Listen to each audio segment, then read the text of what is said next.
la gente va a acudir y te va a escuchar como responsable de operaciones, director de operaciones del hospital de IFEMA durante esta crisis que estamos viviendo. Pero antes de entrar en el aspecto profesional y en ese papel que has tenido y el que sigues desempeñando como director del Hospital de Puerta de Hierro, me gustaría que hablase el hombre, justamente Lorenzano, que nos dijese un poco quién eres, qué es de tu vida y debajo de la bata qué hay, quién hay. Bueno, primero, no hay bata porque no soy médico, aunque trabajo mucho desde hace muchísimo tiempo en hospital. Alguien me hacía la pregunta, soy ingeniero industrial. Uh-huh. Y después de un paso muy breve, después de acabar ingeniería por una empresa de instalaciones eléctricas, eh, eh, que compatibilicé con el doctorado en tecnología eléctrica y dando clases en la Universidad de Ingenieros de Vigo, enseguida empecé a trabajar en hospitales, porque me parecía, desde el punto de vista de instalaciones, un edificio muy completo, ¿no? Es como el culmen de las instalaciones de un edificio, ¿no? Tiene las instalaciones más complejas, las máquinas más complejas.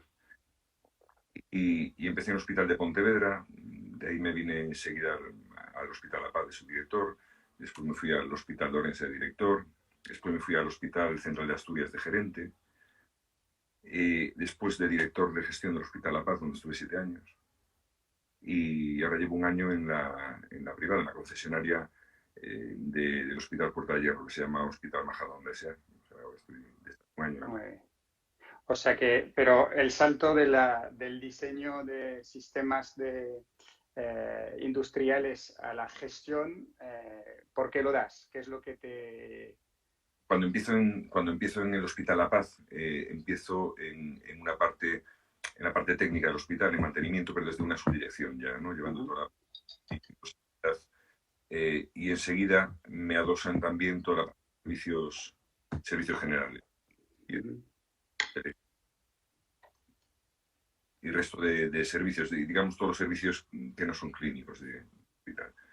Y ya muy ligado a la gestión tanto de la infraestructura como de servicio, ¿no? Porque celadores, auxiliares administrativos, cocina, son servicios ya muy ligados a la hospitalización. Y de ahí a dar el salto a la dirección de gestión es llevar la parte de compras y contratación, que es, Uh-huh. o sea, una parte que me interesaba mucho de la gestión. Y eso, y llegué incluso a estar de gerente, llevando también la parte médica y de enfermería de un gran hospital como es el Central de Asturias. Muy bien. Y como, bueno, no nos has hablado, bueno, como persona ya sabemos A ver, un poquito más, danos un poco más de información. como persona, es curioso que te hagan, nunca me habían hecho esta pregunta. Pues en realidad yo soy músico, ¿Eres eh, músico? guitarrista, empecé a los 16 años en una orquesta y, Ajá. y después desde los 19 he tocado en grupos de heavy, de muy baja ralea. y em, así en un plano personal, decir solo, pues, comentar algo relacionado con lo que vamos a hablar hoy. Uh-huh. El 10 de marzo llevé a mis dos hijas a Galicia con mis padres, a Orense. Uh-huh. Uh-huh. Y bueno, fue también un poco la forma de poder dedicarle tanto tiempo a la parte laboral de esta temporada. Mi mujer también se dedica a trabajar en hospitales Muy y, bien. y aquí estamos echándonos mucho de menos. Bueno, o sea que ¿Eh? estás separado de tus hijos desde el 10 de marzo. Vale, o sea, esto es una carga que la verdad también yo creo que es importante que hablemos de ello porque es parte de un todo, ¿no? Lo que estamos viviendo. Entonces, esto, ¿cuántos años tienen tus hijos? Uno tiene 3 años y el otro 12. Ah, totalmente independientes y autónomos. Bueno, pues, oye, esto, bueno, es un sacrificio y es muy difícil y nada, te deseamos que pronto puedas volver y puedas estar con ellos y en todo caso desde aquí y antes de empezar realmente darte las gracias por el papel que has desempeñado, por lo que ha sucedido con ese hospital de campaña con un tamaño y una gestión que, por lo que hemos visto desde fuera, ha sido impecable hasta su cierre, porque eso es una cosa que comentaremos, pero ¿cómo sucede la cosa? ¿Cómo de repente estás de gerente en ese hospital y la crisis avanza y se decide hacer este hospital en IFEMA? ¿Cómo se desencadenan los eventos? Pues yo estoy en el hospital de Portallero y estábamos precisamente esa semana, curiosamente, a mediados de semana empezamos a hacer un pequeño hospital de campaña dentro del hospital. En la zona de archivo pusimos también a disposición del hospital 98 camas y estábamos con la vorágine de... 98 de UCI en el de Puerta Hierro. Eran en realidad 24 de UCI, el resto hospitalización estándar. Vale. Estaba trabajando, ¿no? Haciendo... pero bueno, ya...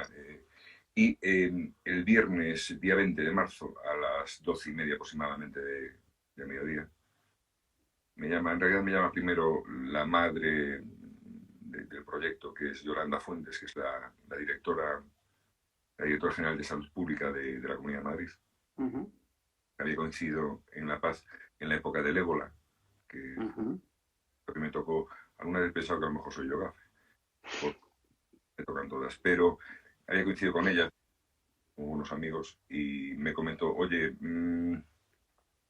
parece que esa de IFEMA, por lo que se ve, por locales. Y le dije, joder, yo estoy ahora en la privada. No, me lo tomé casi a broma, ¿no?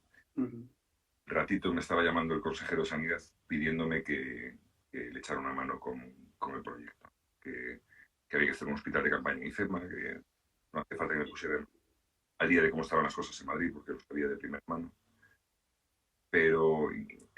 tu faceta de ingeniero y de sistemas en ese caso seguramente fue uno de las cosas que más tu capacidad de gestión fueron las que seguramente la gente dijo, este hombre reúne dos argumentos muy importantes para nosotros. Sabe de organización y sabe de hombres, ¿no? Habría que preguntárselo a ellos, ¿no? ¿Por qué venía? Digo yo. Pero yo creo que por mi experiencia, al final estas cosas necesitas a alguien que quizás por mi paso, mi experiencia en la época del ébola, que fue una época también fue como esto muy comprimido, muy pequeñito, pero la crisis también intensa, habíamos tenido que hacer cosas similares, habíamos tenido que hacer obras en la zona donde había pacientes de ébola, había sido una especie de pequeño ejercicio, ¿no? Comparado, se ha salido completamente de cualquier tipo de ámbito, ¿no? Pero francamente yo creo que cualquier director de gestión, subdirector de gestión técnica, jefe de mantenimiento de cualquier hospital grande de Madrid, incluso de varios pequeños o medianos, lo habrían hecho exactamente igual. Lo que pasa es que, pues a lo mejor los otros, porque yo quiero romper una lanza por los hospitales como La Paz, 12 de octubre, Gregorio Marañón, que han acometido una reforma brutal de infraestructuras viejas, obsoletas, una necesidad terrible de ser sustituidas ya, ¿no? ¿Cómo duplicaron la capacidad de camas de UCI? ¿Cómo, por ejemplo, en La Paz tuvieron que duplicar las líneas de oxígeno porque se caía la presión al haber tantos pacientes conectados al oxígeno, ¿no? ¿Cómo en esas infraestructuras viejas se acometieron esos procesos, convertir gimnasios en zonas de tratamiento, etcétera? Yo creo que incluso fue más difícil que lo que hicimos nosotros en IFEMA.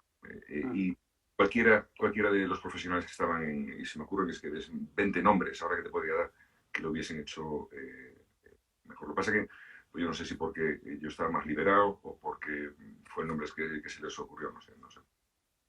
Bueno, que iba a haber un buen jaleo y pensaron un músico también, quizás era por eso. La verdad es que el rock and roll me va mucho y esto.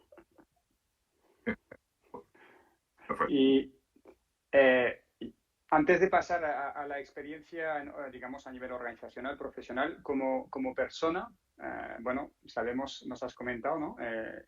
Desde luego hay un lado muy íntimo de la separación de tus hijos, que llevas ya, me imagino, contando los días, debe de ya llevar a 60 días, pero como persona, esta experiencia ¿cómo te está afectando? ¿Te ha cambiado? Cuéntanos un poquito. A ver, me preguntaba, no sé qué me preguntaba ayer, que primero qué había sentido cuando me llamaron, ¿no? O sea, Uh -huh. me han preguntado varias veces, ¿no te dio miedo? ¿No te pareció? En realidad es lo más parecido a lo que sentí fue alivio, o una especie de alivio de poder ayudar. Uh -huh. Cuando estás un poco de menos estar al lado de mis compañeros de La Paz y no poder echarles una mano en ese momento tan... Porque en Puerta Hierro, bueno, había hecho lo que tenía que hacer ya, ¿no? Y me sentía poco útil, ¿no? Entonces el que me llamaran para ayudar me pareció fantástico, ¿no? Y sí que es cierto que no yo creo que no he cambiado tanto yo, Uh -huh. he cambiado mucho, es la opinión que tiene la gente de mí, o me ve, o evidentemente esta entrevista no la estaríamos teniendo si yo hubiese seguido en Puerta de Hierro, y hice mal, hubiese hecho otro, ¿no? Entonces, sí que a lo mejor la valoración, todo lo que está pasando, me toca hacerla dentro de un tiempo, ¿no? Lo que sí que eh, lo que sí que me quedo, independientemente de la experiencia profesional, me quedo con la experiencia profesional de lo vivido estos días en IFEMA, ¿no? Pues eso lo vamos a hablar, pero yo a nivel personal, a nivel de ser humano, yo las imágenes de IFEMA eran lo más parecido a películas de guerra donde ves cómo se ponen las camas. Pa, pa, pa, pa, pa. Una cosa son esas imágenes que nos han enseñado a todos y otra cosa que esas camas estén con seres humanos sufriendo, muriendo.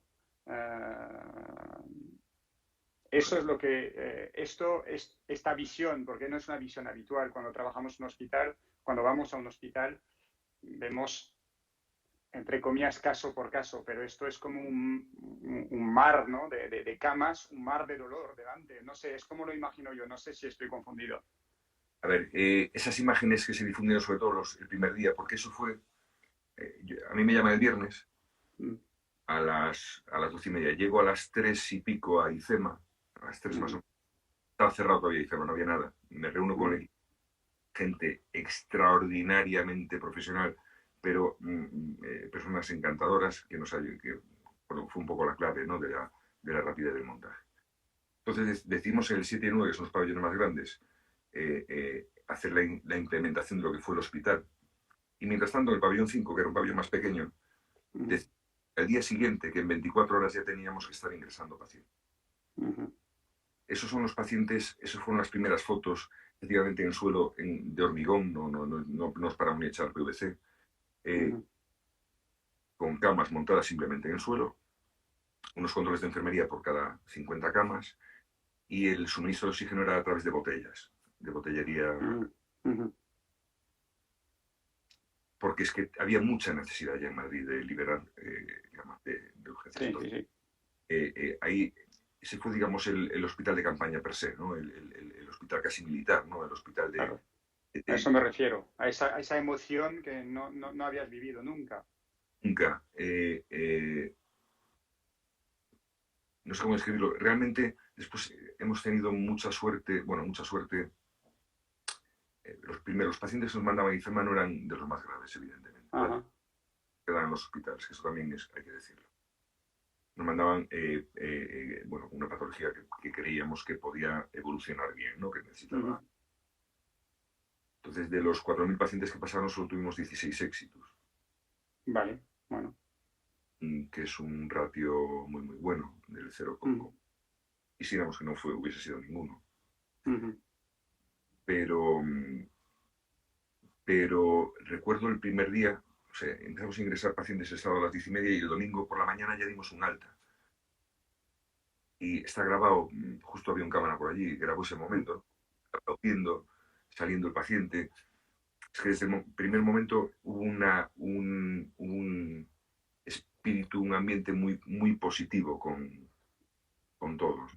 sí, Y, y yo creo que un poco psicológicamente nos autodefendimos de todo lo malo, ¿no? Pues viendo fundamentalmente la parte positiva, ¿no? Y gente que estaba en pasillos en hospitales, porque recuerdo que en un hospital llegaron a haber 280 pacientes pendientes de ingreso. claro. Es que había... Estaban, ¿no? A pasar a una cama, simplemente un sitio bien climatizado con personal eh, perfectamente equipado, dotado. La gente lo agradecía, ¿no? Y aunque fuesen esas condiciones que, bueno, un poco de hospital de campaña, casi de guerra, agradecía. Ya cuando pasamos, esto fue el sábado, empezamos a meter pacientes ahí. El jueves ya inauguramos el pabellón 9. Y mm, el domingo el 7, ya con instalaciones de gases, con divisiones, con un espacio mucho más eh, adaptado. Solo puedo ver, bueno, las imágenes que se han visto al final, ¿no? Y ya cerramos el 5 definitivamente. Y no lo desmontamos porque dejamos allí camas por si hiciese por falta si hay un más, rebote. pero no metimos más pacientes ya a partir del domingo. Y entonces esos momentos, por lo que nos has comentado, ¿no? El alivio que te llamen, la emoción de ver cómo empieza a funcionar. Desde luego, entiendo que eres un hombre completamente indisociable de su condición de músico y de persona al servicio, ¿no? Esa misión de ayudar y de servir a los demás. Esto, ¿te has sentido? Porque vemos que hay profesionales sanitarios que desgraciadamente con la situación que han vivido han sentido todo lo contrario, un burnout tan grande que están hablando de que, bueno, que la vocación se les ha apagado, ¿no? Entonces, en tu caso, ha sido un refuerzo a tu motivación. Sí, a ver, bueno, no conozco yo a nadie que se le haya acabado la motivación, yo personalmente, ¿eh? Pues si entras en Twitter, Pero si entras en Twitter hay muchas personas que están sufriendo y que se están planteando cuando acabe esto colgar la bata porque justamente ha sido demasiado traumático, ¿no? sí que es cierto, a eso te iba a ir, ¿no? Realmente yo creo que la experiencia que se ha vivido a nivel asistencial, digo, médicos, enfermeras, auxiliares de enfermería, los que realmente están en contacto con el paciente, porque eh, podemos hacer desde una seremia como los ingenieros sanitarios o tal, eh, comparado con estar de la mano del paciente cuando está muriendo o hablar o tener que hablar con la familia del paciente, tías, Es otra cosa. son otras ligas, ¿sabes? No tiene nada que Sí, ver. sí, Tengo muchos amigos ya ¿no? que están en esa primera línea de batalla, por eso te decía que, joder, desalivio cuando puedes ayudarles en lo que sea. muy bien. Hay mucha gente que está viendo cosas que no había visto. No es para, no es para, pero nunca se había visto tantos cadáveres en un hospital como el mes de marzo y abril de 2020. Eh, Nunca se había muerto tanta gente a médicos. Nunca los médicos, o sea, daros cuenta, el 80% del hospital estaba practicado a COVID. Terna no daban, quiero decir, todas las unidades clínicas, los hospitales tuvieron que colaborar de alguna manera, ¿no? Recuerdo un amigo cirujano, de los mejores cirujanos del país, decía, yo le estoy dando Vircon en los zapatos a los de medicina interna. Eso es lo que puedo ayudar ahora mismo, o hacer Mm, informes, o tal, ¿no? Todo esto en un ambiente además ¿por qué no? No sé si llamarlo miedo, ¿no? Pero sí de no saber exactamente, desconocimiento, primero del propio bicho, porque es que mm, cuanto COVID-19 parece que genera más dudas, ¿no? No ves mucho desconcierto en todas las publicaciones científicas que están llegando. Y yo entiendo una milésima parte de la publicación, ¿no? Pero lo que voy leyendo, por lo que me van contando, hay hay demasiada información que no acaba de confluir, ¿no? Me imagino que lo hará en las próximas semanas. Después el tema de la protección de los famosos EPIs, ¿no? Además, es que es cierto que los protocolos al principio estaban adaptados a protocolos muy estrictos, similares a los que podía haber con el ébola. Y a medida que empezaba a haber un poquito de escasez, sin más improvisando, ¿no? Y donde te daban una mascarilla quirúrgica al día, pues a dártela una por semana, ¿no? Eso al personal le genera mucha... ¿Y cómo se vive esto? Porque justamente, como lo has comentado, no es lo mismo estar en primera línea que estar en la posición donde estás tú. Entonces, sabes que estamos haciendo una serie de entrevistas. Justamente la semana que viene tendremos la suerte de contar con una enfermera de UCI en Bellvitge, en Cataluña. Por lo tanto, nos interesa esa visión de primera línea, pero la tuya también de cómo haces tú como top management, como gerente de un hospital para ayudar, contribuir, cuáles han sido tus herramientas, cuáles han sido... Eso es lo que queremos explorar contigo y cada uno, efectivamente, como es un sistema, cada uno tiene su papel que cumplir. Entonces, nos has hablado un poquito de la parte emocional y la parte de tratar de humana, de ayudar a los demás, de estar al servicio. A nivel ahora de líder del equipo, ¿qué has aprendido, qué has vivido a nivel de organización de equipo? ¿Cómo has vivido a nivel de persona que ve que efectivamente fallan los suministros de esos EPIs? ¿Cómo haces que al final la situación, pasas de decir soy un profesional sanitario equipado y preparado para ir a atender a un paciente a toma una mascarilla al día y apáñatelas convirtiendo a esa persona en una potencial víctima, sus familiares, etc. ¿Cómo va? A decir hecho, Floren. Digo que había unos protocolos que después se fueron cambiando. Es que a lo mejor era una exageración. Yo recuerdo el primer paciente que vino a La Paz, porque yo estuve en los 3 pacientes que llegaron a Carlos III. Con el primer paciente de Madrid, toda la parte que lo hizo sensacionalmente bien. Si notó síntomas, venía de Italia, nos ayudó a casa, llamó, lo hizo espectacularmente bien. Fueron a buscarlo. Y fueron exactamente con la misma escafandra, los mismos EPIs, la misma media que un ébola, ¿no? Claro. Porque iba a ser un paciente, 2, entonces, bueno, pues nos vamos a vestir de astronautas. Podemos vestir de astronautas y después la realidad es que yo no me he puesto nada más que mascarilla quirúrgica, he estado trabajando en 2 hospitales y debería tocar ahora madera en algún sitio. O sea, no digo que se les mandase sin protección, por lo menos en los hospitales en los que he estado. Claro, es que en la tele se mezcla todo.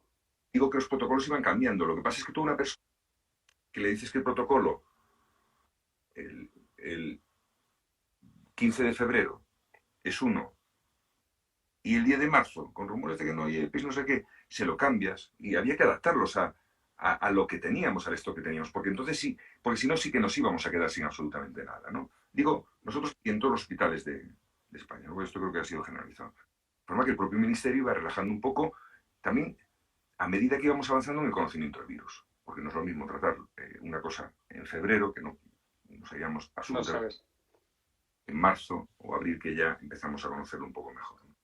Entonces, primero, no creo que se le haya mandado a la gente, a ver, por regla general, y después sé que sí que ha habido falta de suministro.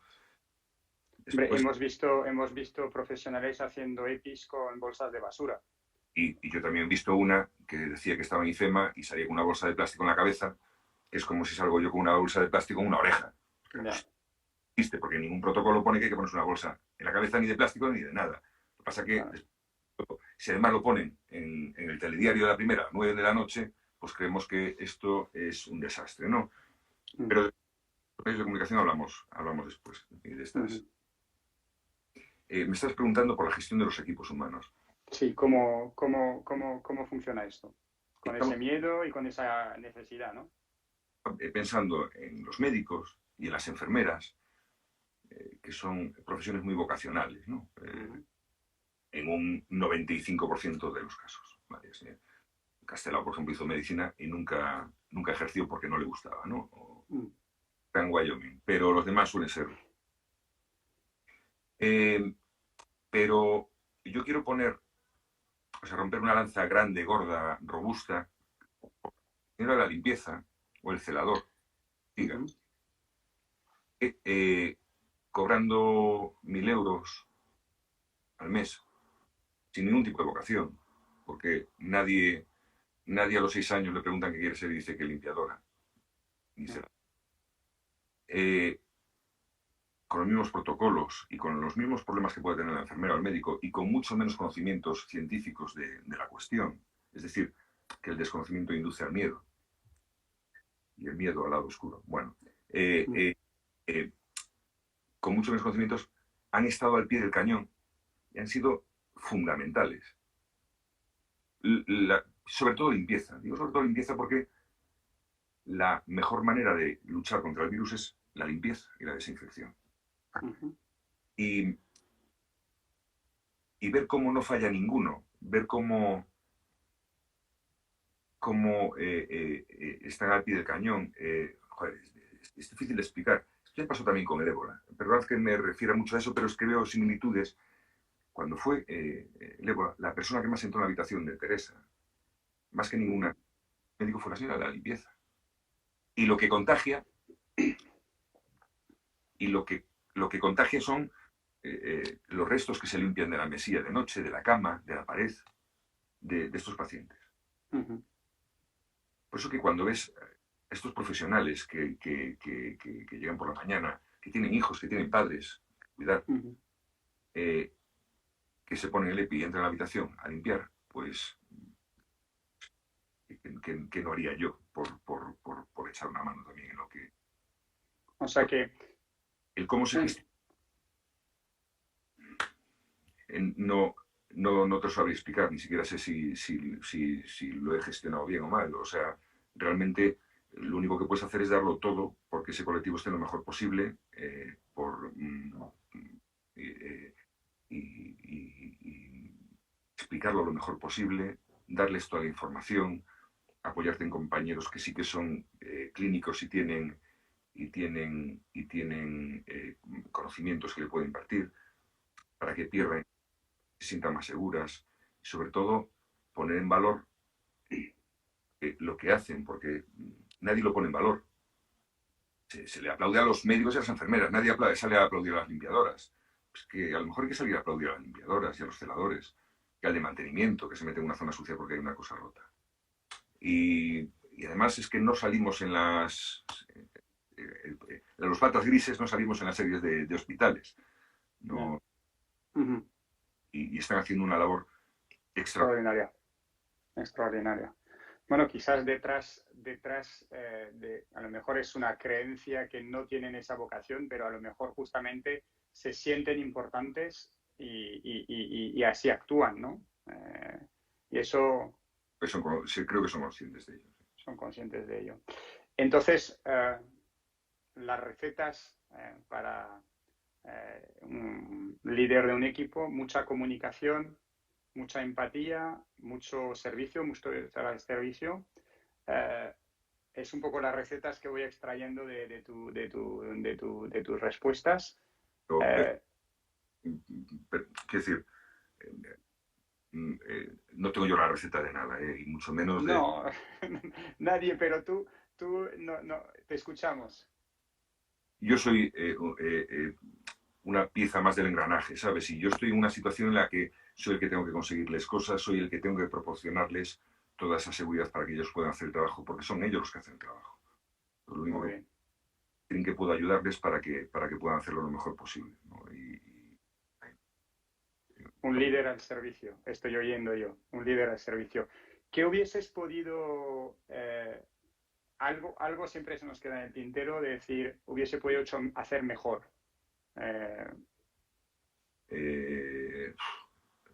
Seguramente, seguramente muchas cosas, ¿no? Eh, son cuestiones muy técnicas, ¿vale? Pero en el diseño tenía claro en el plan funcional que iban a ser módulos de 50 pacientes. Un control de enfermería independiente, porque pues, son 50 pacientes y aparte que debía tener todos los espacios como si fuera una planta de hospitalización, ¿no? Sucio, farmacia, almacén y residuos y una zona de control. Y esa unidad debía replicarse tantas veces como fuese necesario, ¿no? Solo utilizamos 2 pabellones en IFEMA, pero tengo los planos para 5. Estaba dibujado el hospital de 5.000 camas, aunque no llegó a hacer falta, ¿no? Tampoco hubiese habido médicos para atender tantas camas. Bueno, pues en esos módulos se me olvidó poner una zona de trabajo médico, ¿no? Una zona un poquito más amplia, aunque pusimos médicos separados que eran comunes a varios pabellones, porque entendíamos que podía ser esa, pues en realidad al final lo que pasaba es que los médicos le robaban el ordenador a la enfermera en el mostrador porque querían estar cerca de los pacientes y tal. Y alguna, por ejemplo, el tema de llamadas a enfermera fue algo que pensamos la segunda semana, pues hubiese pensado la primera semana, hubiésemos llegado antes, no fue un tema sustancial, pero sí son pequeñas cuestiones que te van quedando por ahí. Pero es un amigo mío que hasta para ser cerdo hay que tener suerte, ¿no? Y yo creo que hemos tenido una dosis de suerte también importante. Sí. ¿Cuáles han sido como líder de un equipo, ¿qué es lo que te ha sorprendido de esas dinámicas que se han puesto? Porque nos has comentado, han intervenido muchas personas para actuar muy rápido. ¿Qué has aprendido? ¿Qué has visto que te ha sorprendido? A ver, normalmente alguien cuando acomete un reto profesional lo acomete con su equipo habitual. Las personas que fuimos para allí, yo, Fernando Prados, que era el coordinador un poco general, que venía que es asesor del ayuntamiento, Antonio Zapatero, uno de los directores médicos, Javier Marco, el otro. O sea, no nos conocíamos de nada, nadie. De nada. Bueno, yo a Fernando lo conocía porque había sido viceconsejero y conversaciones insustanciales con él, ¿no? No nos conocíamos. Y además había gente, yo recuerdo que fui el primero en llegar, después llegó Antonio Abarca, una persona que fue parte del equipo, un abogado que ha sido fundamental. Llegó Fernando. Empezó a llegar gente del SUMA, del SAMUR, bomberos, de la gente especializada, gente de primaria, amarga ese grupo, ¿no? Gente eso que no nos conocíamos. Pero la manera en la que colaboró todo el mundo, porque todos teníamos muy claro que eso lo teníamos que sacar adelante, sí o sí. La manera en la que cada profesional se colocó en el ámbito que le tocaba, tomaba las decisiones que había que tomar en ese ámbito. La manera en la que respondió todo el mundo al que llamabas por teléfono, da igual el ámbito, ¿vale? Pensando en todas las empresas que hicieron posible la ejecución del hospital en tan poco tiempo y tal, ¿no? Fue maravilloso. Ver los profesionales que hay en España y sobre todo ver las personas que hay en Madrid, en España. Joder, fue un poco recuperar un poco la fe en la humanidad, ¿no? Dicho de una manera muy estúpida, pero joder, fue un orgullo trabajar y un honor trabajar con toda esta gente, ¿no? Y gente haciéndolo a sonrisa, ¿no? Es muy difícil de explicar, ¿no? Pero se generó un ambiente de todo el mundo, ¿eh? O sea, después llegó el ejército, después estaban las limpiadoras, los celadores, o sea, el ambiente, el colorido que había en el Boulevard de IFEMA, no sé si alguna vez has tenido la oportunidad, el Boulevard Central, sí. Había bomberos, personal del ejército, médicos de blanco, esa murga y todos trabajando porque eso funcionase, ¿no? Eh, Evidentemente. Juan José, hace 2 días tuvimos la suerte de escuchar a Gloria, la responsable de humanización del Hospital de Lugo, y yo creo que si os ponemos los dos a hablar, estáis hablando exactamente el mismo idioma. Es decir, unos profesionales maravillosos, unos seres humanos comprometidos, que se han entregado, se han entendido. Entonces, yo, mi sensación es que hemos tenido la suerte en esa pandemia de poder contar con unas personas maravillosas, unos profesionales muy preparados que se han adaptado muy rápido y sin embargo, voy a meter un poco el dedo en la llaga. ¿Cómo es posible que hayamos llegado a esta situación? Porque entiendo que si no es por las personas, no es por las organizaciones en sí o las microorganizaciones, entonces lo que falla es el sistema, ¿no? ¿Qué opinas de esto? A ver, primero, es muy difícil hacerle frente a una crisis de este estilo en local, ¿vale? Uh-huh.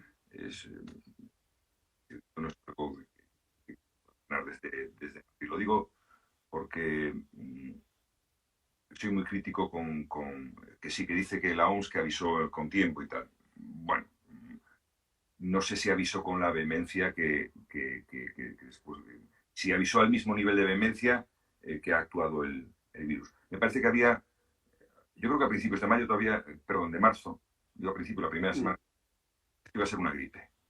¿Vale? Sí, eso es la sensación. La televisión. Entonces, que alguien no ha dado el mensaje bien. Yo no sé si es la OMS, no sé si es el CDC, no sé quién debe dar ese mensaje, no sé dónde lo debe dar y ni quién lo tiene que transmitir, pero me da la sensación de que alguien no lanzó bien el mensaje o no se recepcionó bien. No puede ser, debe desde diciembre del 19, por eso es COVID. Desde el 19. Desde diciembre del 19. Que está desde diciembre en el mundo nos puede sorprender tanto en un mundo globalizado. Y, joder, todo el mundo dice, es que China nos mintió. Coge un avión y ponte allí, desde Lagos, te pones un chaleco, vas allí y vas a ver lo que está pasando. Digo yo. Pero ha sido estrepitoso lo que ha pasado en la Comunidad Económica Europea. Y digo Comunidad Económica Europea porque es lo que me ha demostrado que es una comunidad económica. La Unión Europea es el siguiente organismo con el que estoy muy decepcionado, ¿no? O sea, en cuanto empezaron a venir maldadas, yo nací en Alemania y le tengo mucho cariño a Alemania, pero el ejército alemán se puso en la fábrica de Dräger y ahí no salió un respirador que no fuera un alemán, ¿no? Yeah. Después nos centramos en España, ¿vale? En lo que sucede en España. El primer problema de desabastecimiento viene porque tenemos una sociedad de fenicios y de mercaderes.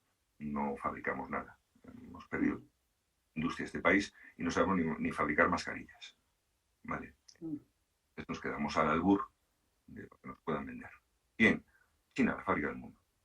Es que moverse por ahí es difícil. ¿Qué pasa lo que pasa? Y después resulta que en un país muy descentralizado como es España, mucho, demasiado, llega el periodo de alarma y alguien colige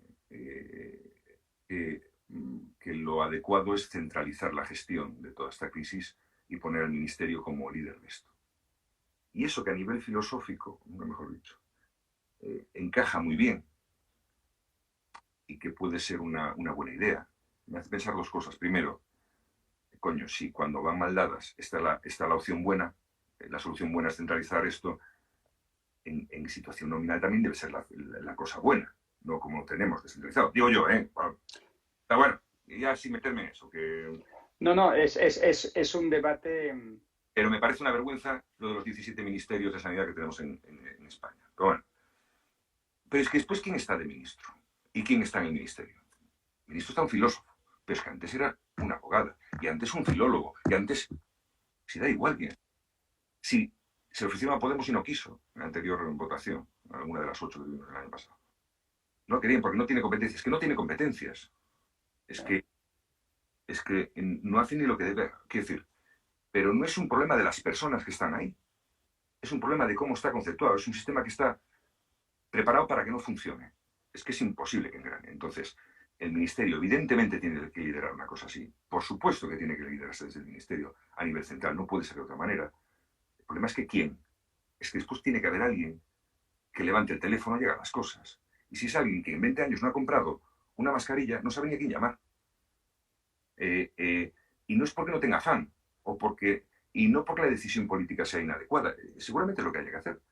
El problema es que la gente que sabe hacer esas cosas pues están o en los hospitales o en las consejerías de las comunidades autónomas, que precisamente lo que tenían era la prohibición de hacerlo. Es que se les dijo a los proveedores de España que no podían vender ni a hospitales ni a consejerías a nadie que no fuese el ministerio.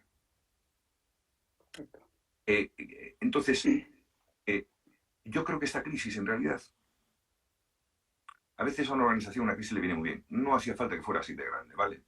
Pero sí sirve para que se vean las costuras del sistema. Y a España se nos han visto todas las costuras. Desindustrialización, el tema de la descentralización de competencias del Ministerio de Sanidad, lo de las residencias de ancianos, que clama al puto cielo, como tenemos a la gente mayor, como si nadie fuésemos a llegar a mayores. Es una vergüenza como estamos. No se veía, es que aún muy avanzado esto, nadie tenía muy claro quién tenía que llevarle los EPIs, y ministerios y la consejería, si lo tenían que... O sea, es dantesco que eso. Pero tenemos efectivamente, yo creo que hay un poco también ese debate en Francia y en Alemania, que son dos países que sabemos que Francia tiene una tradición muy centralista. Entonces, frente a esa crisis, ese modelo está funcionando peor que el modelo más descentralizado alemán. Pero lo que yo entiendo es que en esos momentos nosotros tenemos sobre el papel un modelo alemán descentralizado, pero cuando ha venido las cosas mal dadas, hemos enseguida vuelto al sistema de vértice y claro, el líder, una de las características, aparte de todo lo que hemos comentado, lo que tiene que estar es entrenado y con experiencia, ¿no? Y ese es el problema que hemos vivido, ¿no? Después ha cogido también, date cuenta que las elecciones son hace no mucho tiempo. Independientemente de que el ministro nunca se haya dedicado a la sanidad, sea filósofo de estudios y político de profesión, llevaba muy poco tiempo en el ministerio. Es decir, ni siquiera le había dado tiempo a conocer a su equipo, que sí que podía ser más técnico. Creo que alguna gente de su equipo pues ha ido, creo que ya no está ahora mismo en sus funciones. Por supuesto que debería haber conocimiento. Hombre, esto es demagogia, ¿vale? Permíteme la demagogia, No, estamos aquí para soñar también. La sanidad de Portugal es una tía que es economista de formación, no hace falta ser médico ni enfermero para ser. Ella es economista, pero hizo un máster de Economía de la Salud y trabajó en 5 hospitales antes de ser ministra, ¿no? No es médica, pero sabe perfectamente cuál es el médico bueno para llamar en cada momento, ¿no? Tiene los números de teléfono, todo el mundo la conoce, la respetan en la profesión y sabe perfectamente los cauces a seguir. Yo creo que se contó poco por ejemplo, con FENIN. No sé si conoces FENIN. Sí. Prácticamente están todos los proveedores sanitarios que están hartos de hacer compras en China. Pues a lo mejor habría que haberle preguntado a sus señores, oiga, señores, tenemos este problema, ¿cómo veis vosotros que lo hagamos? Hay que saber de qué hilo tirar en qué momento. Y para eso hay que vivir. Para eso hay que primero mamarlo un poco, ¿no? Quiero decir, un hospital, un primario. Quiero decir, estar en la y si no tener un equipo muy formado y tal. Y después, sobre todo, tener competencias y estar entrenado. Por vuelvo a decirte, seguro que en el ministerio hay gente maravillosa y súper cualificada. Pero si en muchos años no tienes que hacer una determinada cuestión, cuando te toca hacerla, no sabes. Y ojo, que después también, esto tiene que ser, quiero decir, yo recuerdo una legislatura que querían hacer una tarjeta sanitaria única, que clama al cielo que no la tengamos, clama al cielo. y el Ministerio, una legislatura entera, no fue capaz de hacerlo, ¿no? Porque es que después, claro, vamos cambiando. Hay elecciones cuando toca en una comunidad en un año, al año siguiente. Entonces nunca se reunían dos veces el Consejo Territorial con las mismas personas, ¿no? Un poco lo que... Y aparte cambian, bueno, evidentemente los consejeros cambian, ¿no? Pero cambia el consejero, cambian los directores generales, después de ahí se va cambiando. Entonces, es siempre en los hay que tomar decisiones, ¿no?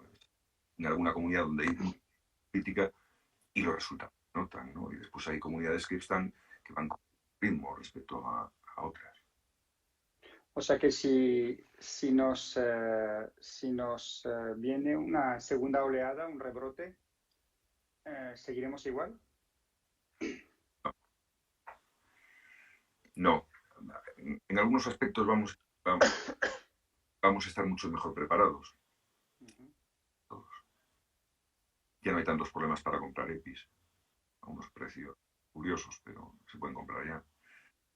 Ya tenemos respiradores, conocemos mejor el bicho. Mucho mejor. Y ya hemos probado la elasticidad del sistema y ya sabemos hasta dónde puede llegar. Y yo creo que a nivel técnico y de gestión estamos más preparados. Me preocupa un poco el plano psicológico. Me preocupa un poco que en una crisis, la primera oleada de la crisis, pues esa propia adrenalina del miedo, de la crisis te lleva a funcionar al 150%. Y lo que comentabas a algunos médicos que les decae la vocación, yo creo que no es eso, ¿no? Yo creo que es ese bajón de superar ya el momento más crítico.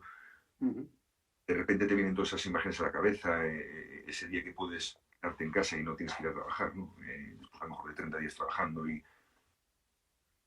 Entonces, yo no sé el sistema sanitario, yo no sé el personal, la gente, las personas que tienen que trabajar en el sistema sanitario, cómo van a soportar esa segunda oleada. Me preocupa un poco eso. ¿Te preocupa este aspecto? Me preocupa mucho ese aspecto. El aspecto de la gente que tiene que enfrentarse a esto. Y van a ser los mismos. Pero van a ser los mismos, pero ya alguno no va a arrancar. Estaba ya por camino, ¿no? España ha sido pionera después de ver a los italianos cantar para sus profesionales sanitarios. En España, de forma espontánea, se empezó a aplaudir a los profesionales sanitarios, que, hablando de la salud psicosocial de los sanitarios, ¿qué efecto ha tenido para ti este aplauso? ¿Lo has comentado con tus compañeros? ¿Ha sido importante? ¿Está siendo importante? A ver, todas las acciones que se hagan a nivel grupo y que enardezcan de alguna manera la unión de la gente enfrente a este enemigo cabrón que tenemos, que es el coronavirus, me parecen bien. Independientemente que a mí ya lo de los aplausos me aburra un poco. ¿Vale? Pero siendo un aplauso a los sanitarios, y ahora aquí en mi barrio es una fiesta. Un tío saca música y se pone canciones y se le aplaude ya al pinchadiscos, no a los sanitarios. Y que me parece también bien, ojo, que vuelvo a decir. Sí, hay que evadirse un poco. Evadirse un poco, la gente lleva mucho tiempo y entonces a mí esas cosas, pues yo últimamente ya no salgo a aplaudir, ¿no? Pero sí que me tomo una cervecita escuchando la música. Y también me viene bien. Pero actos como esos minutos de silencio, y lo tengo que decir, y mañana nos toca uno porque hoy falleció un compañero mío en el hospital, un senador antiga. Un senador.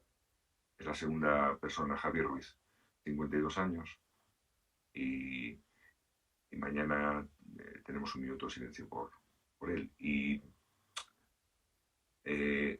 recuerdo todos esos momentos como yo creo que imprescindibles para un poco, no sé explicarlo, ¿no? Darnos fuerza o vernos que vamos juntos en esto, ¿no? Y recuperar un poco el resuello, ¿no?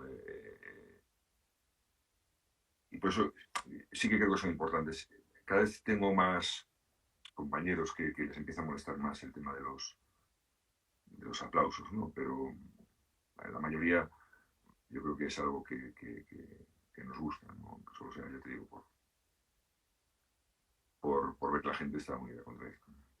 La gente está desde luego concienciada de que se está haciendo una labor increíble y sumando un poco a lo que comentabas al inicio de la entrevista, no olvidar a los que limpian, los que celadores, auxiliar de enfermería, que quizás efectivamente de alguna forma también por desconocimiento de la sociedad, de la importancia que tienen, quizás sean los más olvidados en ese trance. Nos queda un poquito tiempo. Hemos hecho un repaso por tus aprendizajes, algunas claves de liderazgo desde tu posición, tu forma de ver cómo estamos funcionando como sistema sanitario. Somos la Fundación Hospital Optimista y no podemos cerrar esta entrevista sin algún mensaje optimista. Optimismo, como bien sabes, no es un mensaje happy flower, sino que es realmente lo óptimo. De esto ¿qué hay positivo? Vale, te decía antes Y que... me indica Instagram que tienes 1 minuto 46, 45 Vale, para darnos tu mensaje. por ejemplo, funcionó extraordinariamente bien por la gente. No tenía la intimidad de una habitación de hospital, pero tampoco tenía la cárcel que significaba esa. Entonces, como no podían venir familiares, unos pacientes se hicieron de familiares de los otros. Un Qué ambiente bonito. extraordinario, además con la persona de la limpieza que limpiaba cada módulo, con la enfermería, con los médicos de cada módulo. La gente paseaba, se contaba sus vidas. Fue maravilloso ver desde el punto de vista de la humanización cómo funciona el Hospital IFEMA, ¿no? Y realmente es digno de estudio el modelo de infraestructura que generamos en IFEMA, porque funcionó extraordinariamente bien desde el punto de vista nosocomial, porque no hubo infectados durante el mes y pico que estuvimos abiertos. Y hubo siempre un ambiente extraordinario, fundamentalmente entre los propios pacientes. Muy bien. Y vamos a ganar esto seguro, pasarán unos meses, pero vamos. Pues muchísimas gracias por tu tiempo, por tus ideas, por tu gran corazón, por tu experiencia que has compartido con nosotros. Ha sido un placer. Espero de verdad que eso deje de ser noticia, que volvamos a la vida que conocíamos antes, donde podíamos pensar que estábamos en un mundo un poquito mejor.